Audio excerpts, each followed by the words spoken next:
말도 안 되는 충격적인 일이 터졌습니다. 여기에 한국을 북한 옆에서 쩔쩔매는 나라로 비웃던 미국 군사 분석 전문가가 있습니다.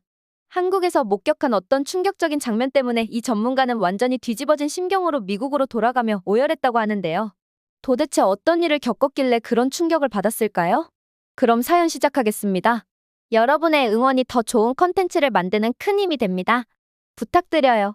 안녕하세요. 저는 미국 워싱턴 DC 국방전략연구소에서 근무 중인 마이클 에반스입니다. 전 세계 군사 트렌드 분석이 제 주요 업무이며 특히 동아시아 권역을 주로 다루고 있습니다. 하버드 대학교에서 국제관계학을 전공했고 펜타곤에서 5년간 근무한 경력도 있죠. 군사 분석가로서 20년 넘게 일하면서 여러 국가의 방위산업을 지켜봤지만 한국만큼 급속도로 성장한 나라는 없었습니다. 솔직히 말하자면 한국 무기에 대해서는 기대감보다 회의감이 앞섰습니다. 기술은 우수하더라도 무기는 대부분 수입에 의존해 왔기 때문이죠. 전 항상 한국을 조립국가로 봤습니다. 미국에서 기술을 들여와 약간 변형하는 정도. 그게 제가 생각했던 한국의 모습이었어요. 한국? 아, 그 나라는 미국 무기 사용하는 나라 아닌가? 이런 말을 동료들과 자주 나누곤 했습니다. F-16을 개량한 KF-16, M1 에이브람스를 기반으로 한 K1 전차. 모두 다른 나라 기술의 한국 버전이라고 생각했거든요. 그러던 중 국방부 내부 세미나에서 KF-21 보람의 시연 영상이 처음 상영됐습니다. 참고용 정도로 생각했죠. 그런데 첫 장면이 시작되자마자 회의실은 정적에 휩싸였습니다. 모든 분석가들의 눈이 스크린에 고정되어 있었어요. 그 영상은 단순한 시험 비행이 아니었습니다. 정밀 기동, 실전 대응 시뮬레이션, 첨단 센서 융합까지 모든 것이 예상 밖 자체였습니다. 빠르게 뛰기 시작했고 손바닥에 땀이 배어나오고 있었어요. 믿기지 않아 옆 동료를 슬쩍 쳐다봤는데 그의 입이 약간 벌어져 있더군요. 이거 정말 한국이 만든 거야? 누군가 작게 중얼거렸습니다. 그 말에 저도 같은 의문이 들었죠. 세미나가 끝난 후 저는 즉시 서류를 찾아보기 시작했습니다. KF-21의 개발 과정, 기술 스펙, 시험 비행 데이터까지 밤을 새워가며 모든 자료를 검토했죠. 놀라운 사실을 발견할수록 제 고정관념이 무너져 내리고 있었습니다. KF-21은 단순한 카피캣이 아니었습니다. 한국항공우주산업 KAI이 주도하여 개발한 이 전투기는 외형만 봐도 F-16과는 확연히 달랐죠. 스텔스 특성을 고려한 동체 설계, 독자 개발한 AESA 레이더, 한국 기업들이 만든 항전 장비까지. 이건 단순한 조립이 아니었습니다. 특히 인상적이었던 건 KF-21의 소프트웨어 시스템이었어요. 미국 F-35의 레이더 감지 범위를 뛰어넘는 성능, 다중 표적 추적 능력 그리고 무엇보다 가격 경쟁력까지. 이 모든 것이 한국에서 만들어졌다는 사실이 믿기지 않았습니다. 다음 날 아침 국방부 상급자를 찾아갔습니다. KF-21에 대한 정보를 더 얻을 수 있을까요?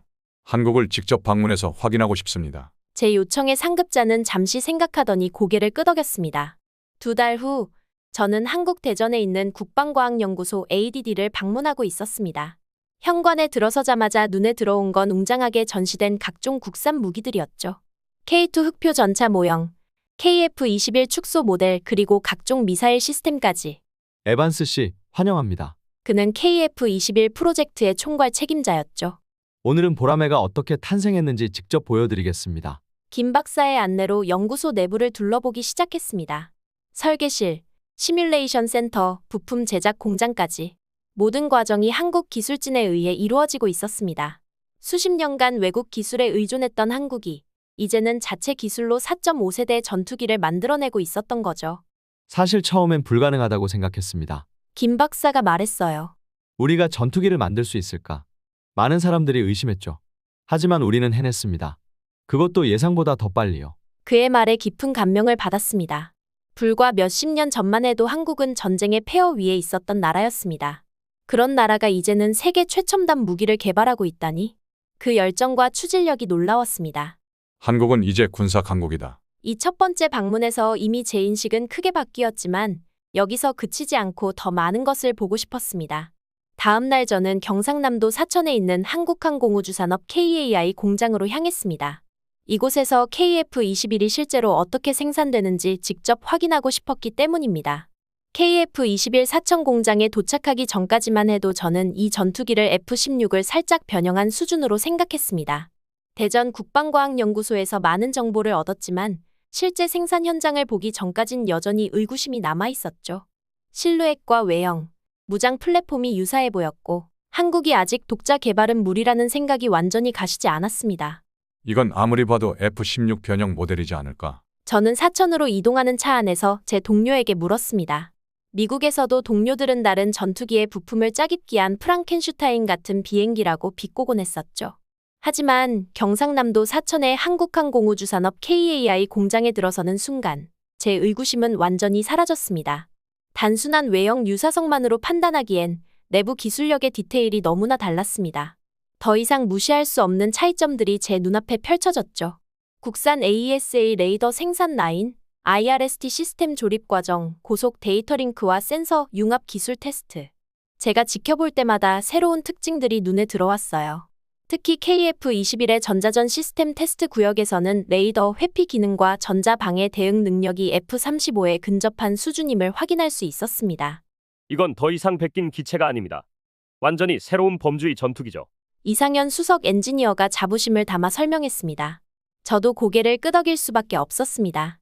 KF-21은 단순한 복제품이 아니라 한국만의 독자적인 설계 철학이 담긴 전투기였습니다. 여기서는 모든 부품의 95% 이상을 자체 생산하고 있습니다. 이 엔지니어가 자랑스럽게 말했습니다. 엔진 핵심 부품만 해외에서 들여오고 있지만 그것도 곧 국산화할 계획입니다. 제 눈앞에서 F-35, F-22 유로파이터 같은 세계 최고의 전투기들과 어깨를 나란히 할 수 있는 전투기가 만들어지고 있었습니다. 그것도 그들보다 훨씬 경제적인 가격에 말이죠. KF-21의 양산 단가는 F-35의 절반도 안 됩니다. 이 엔지니어가 말했을 때 저는 그가 과장하고 있다고 생각했습니다. 하지만 실제 숫자를 보니 사실이더군요. F-35가 대당 1억 달러를 훌쩍 넘는 반면 KF-21은 6,500만 달러 내외로 예상되고 있었습니다. 비행 시험장으로 이동했을 때 가장 놀라운 광경을 목격했습니다. KF-21 시제기가 이륙 준비를 하고 있었죠. 조종석에는 한국 공군 소속 시험 비행 조종사가 앉아 있었습니다. 그가 엄지를 치켜 세우자 엔진에 시동이 걸렸고 곧 귀청이 터질 듯한 제트 엔진 소리가 온 활주로를 뒤덮었습니다. 이 기동성을 보세요. 이 엔지니어가 흥분된 목소리로 말했습니다. KF-21이 급상승하더니 수직으로 치솟았습니다. 그리고 이어진 롤링과 급선회. 그 모습은 F-22 랩터의 에어쇼 장면을 보는 것만 같았습니다. 저 정도 기동이면 어떤 전투기와 맞붙어도 밀리지 않을 겁니다. 옆에 서 있던 김태준 박사가 말했습니다. 특히 근접 공중전에서는 더욱 그렇죠. KF-21의 성능을 더 깊이 이해하기 위해 저는 시뮬레이션 센터로 안내받았습니다. 이곳에서는 KF-21과 다른 최신 전투기들 간의 가상 전투 시뮬레이션이 진행 중이었습니다. F-16 유로파이터, 심지어 5세대 전투기인 F-35와의 대결까지. 결과는 충격적이었습니다. BVR 초식의 전투 상황에서 KF-21은 F-16이나 유로파이터에 대해 70% 이상의 승률을 보여줍니다. 시뮬레이션 담당자가 설명했습니다. 물론 F-35와 같은 5세대 전투기에는 아직 열세이지만 가격 대비 성능을 고려하면 경쟁력이 충분합니다. 그때 제 머릿속에서 간단한 계산이 이루어졌습니다. F-35 2대 가격으로 KF-21을 3대 이상 구매할 수 있다. 수적 우위와 준수한 성능을 모두 갖출 수 있다는 말이었죠. 그리고 무엇보다 우리는 이 전투기의 모든 소스 코드와 설계도를 갖고 있습니다. 김 박사가 자부심 가득한 목소리로 말했습니다. 언제든 업그레이드하고 개량할 수 있죠. 외국 기업의 허락을 구할 필요가 없습니다. 이 말이 저에게는 가장 큰 충격으로 다가왔습니다. 대부분의 국가들은 미국이나 유럽에서 무기를 구매한 뒤 개조나 업그레이드를 위해서는 원 제작사의 허가와 기술 지원을 받아야 합니다. 그런데 한국은 이제 그런 제약에서 벗어난 것이었죠. 사천에서의 마지막 날, 저는 KF-21 개발에 참여한 젊은 엔지니어들과 대화할 기회를 가졌습니다. 대부분 20대 후반에서 30대 초반의 젊은이들이었지만 그들의 눈빛에서 강한 자부심과 열정이 느껴졌습니다. 우리가 개발한 KF-21은 단순한 전투기가 아닙니다. 한 젊은 엔지니어가 말했습니다. 이것은 한국이 수십 년간 축적해온 기술력의 결정체이자 우리 세대가 만들어갈 미래의 시작점입니다. 그 말을 들으며 저는 문득 깨달았습니다. 한국의 국방 기술 성장은 단순한 무기 개발을 넘어 한국가의 자존심과 미래 비전이 담겨 있다는 것을요. 이제 한국은 더 이상 기술을 수입하는 나라가 아니라 기술을 창조하는 나라로 변모하고 있었습니다. 사천을 떠나기 전 저는 KF-21 모형 앞에서 김 박사와 마지막 대화를 나눴습니다. 다음 방문 때는 K2 흑표 전차를 보여드리겠습니다. 그의 자신감 넘치는 목소리가 아직도 귓가에 맴돕니다. 그것도 미국이나 독일 기술의 복제품이 아닌 완전히 독창적인 한국의 기술력을 보게 될 겁니다. 저는 고개를 끄덕였습니다. 이제 K2 흑표가 어떤 무기인지 직접 확인해야 할 때였습니다. 전차도 마찬가지였습니다. K2 흑표가 처음 등장했을 때 어차피 독일 레오파르트 기술을 바탕으로 만든 거잖아라는 평가가 대부분이었죠. 저도 솔직히 그렇게 생각했습니다. 독일 MTU 엔진, 독일 변속기에 약간의 수정을 가한 정도. 그 정도로만 봤죠. K2는 독일 전차의 한국형 버전일 뿐이다. 이것이 저희 분석가들 사이에서 공유되던 일반적인 견해였습니다. 독일은 전통적으로 전차 강국이었고 시리즈는 세계 최고 수준으로 평가받아 왔으니까요. 하지만 실전 데이터를 보면 이야기가 달라집니다. 서울 외곽의 육군 시험장에서 K2 흑표를 직접 보았을 때 제 생각은 완전히 바뀌었습니다. 레오파르트는 북유럽과 유럽형 기후에 최적화된 전차입니다. 반면 K2는 사막, 설원, 고산지대 등 다양한 환경에서도 최적의 성능을 발휘할 수 있도록 설계되어 있었습니다. 한반도의 산악 지형을 고려한 혁신적인 설계가 눈에 띄었죠. 이게 정말 대단한 겁니다. 시험장에서 만난 이동훈 중령이 K2의 능동 현수 장치를 시연하며 말했습니다. 산악 지형에서도 안정적으로 기동할 수 있고 심지어 수중도와 능력까지 갖추고 있죠. 제가 본 시험 영상에서 K2는 60% 경사도의 언덕을 거뜬히 오르고 있었습니다. 대부분의 서구권 전차들이 40% 경사에서 이미 한계를 보이는 것과 대조적이었죠. 또한 K2는 4.1m 깊이의 수중에서도 운용 가능했습니다. 이는 에밀 에이브람스가 1.2m, 레오파르트가 2.25m인 것을 생각하면 놀라운 수치였습니다. 능동 서스펜션, 자동 표적 추적, 사격 시 차체 안정성 등에서 K2는 이미 미국 에미레이나 독일 레오파르트2를 뛰어넘는다는 내부 분석 보고서도 나왔습니다. 특히 자동 표적 추적 시스템의 경우 레이더와 적외선 센서를 결합해 어떤 날씨 조건에서도 정확한 표적 포착이 가능했습니다. 미국 에밀의 경우 사격 통제 시스템이 우수하지만 자동화 수준에서는 K2에 뒤처집니다. 이 중령이 설명했습니다. 에밀은 다중표적 동시교전이 제한적이지만 K2는 동시에 여러 표적을 추적하고 순차적으로 사격할 수 있습니다. 가장 인상적이었던 것은 K2의 통합전투관리 시스템 FBCB이었습니다. 실시간으로 전장 상황을 공유하고 각 전차와 지휘부 간의 효율적인 소통을 가능하게 하는 이 시스템은 미국의 FBCB와 유사하지만 더 직관적인 인터페이스와 빠른 반응 속도를 자랑했습니다. 실제 전투 상황에서는 이런 통신과 상황인식 능력이 승패를 가릅니다.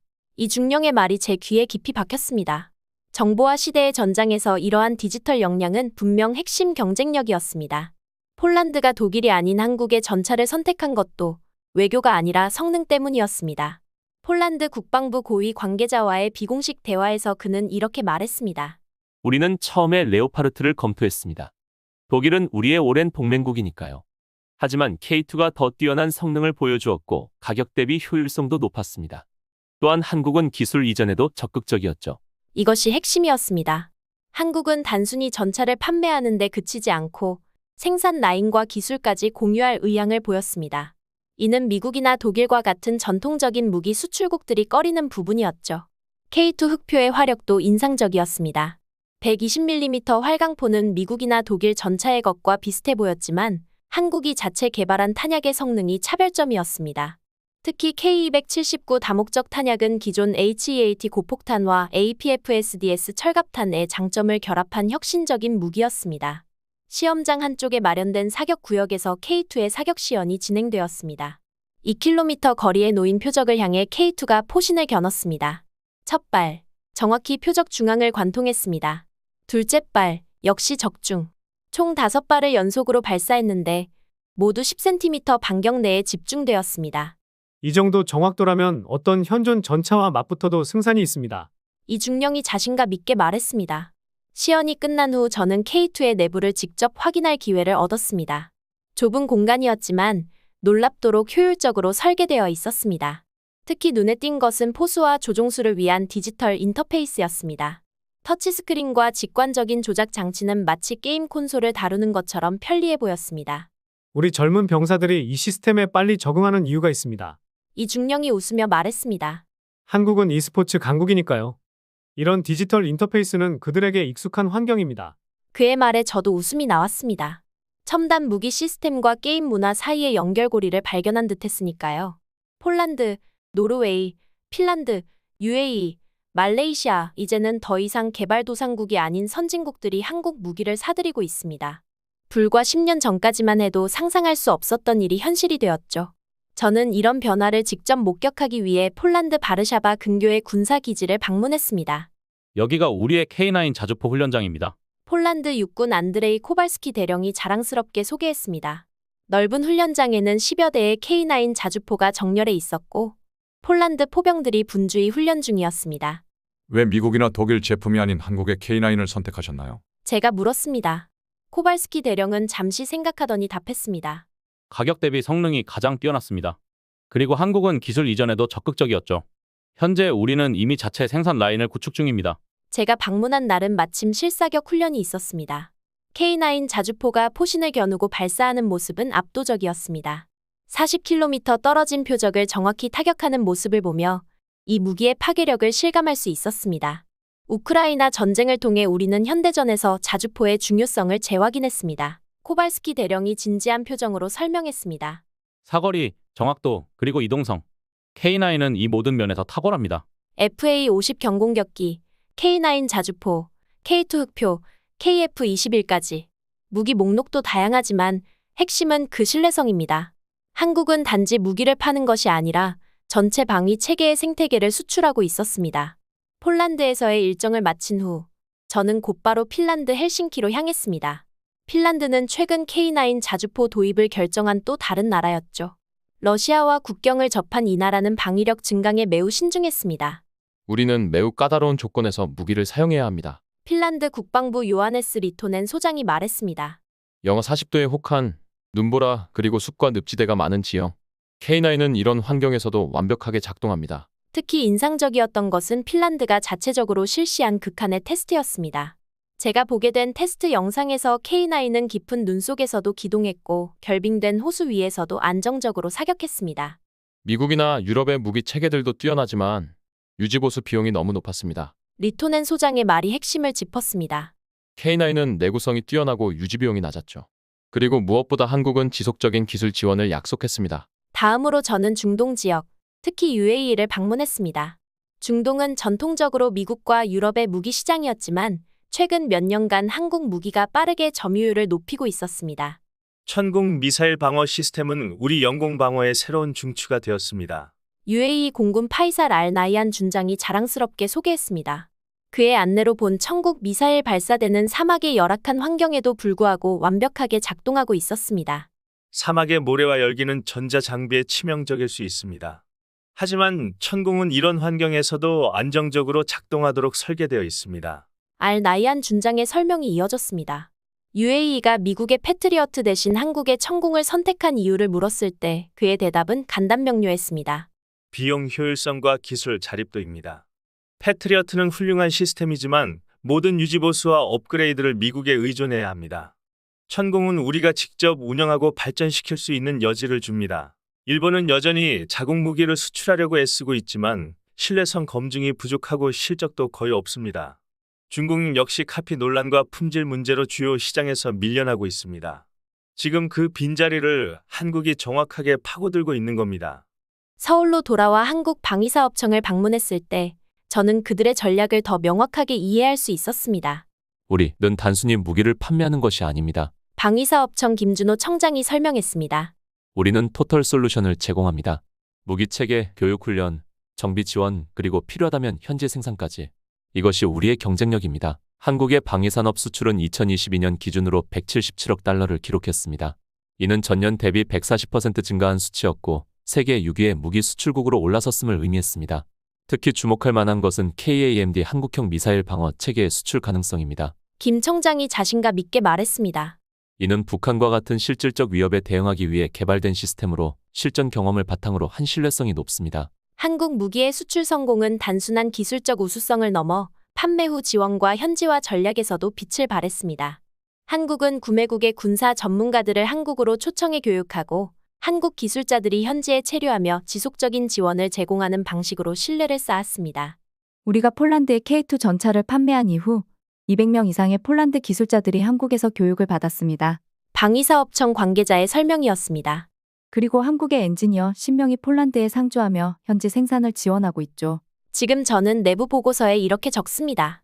한국은 더 이상 미국의 군사 파트너가 아니다. 전략적 경쟁자이자 기술적 동반자다. 이 문장을 타이핑하면서도 제 머릿속은 복잡한 감정으로 가득 찼습니다. 불과 5년 전만 해도 저는 이런 평가를 내릴 생각조차 하지 못했을 테니까요. 국방부 내 고위급 회의에서 저는 한국, 폴란드, 핀란드, UAE, 말레이시아를 방문한 결과에 관한 종합 브리핑을 진행했습니다. 회의실 안은 긴장감으로 가득 찼고 모든 시선이 제 발표 자료에 쏠려 있었습니다. KF-21 K2 흑표를 비롯한 한국의 주요 무기체계들은 이제 기술적으로 미국 및 유럽의 시스템과 경쟁할 수 있는 수준에 도달했습니다. 제 말의 몇몇 장성들은 불편한 기색을 감추지 못했습니다.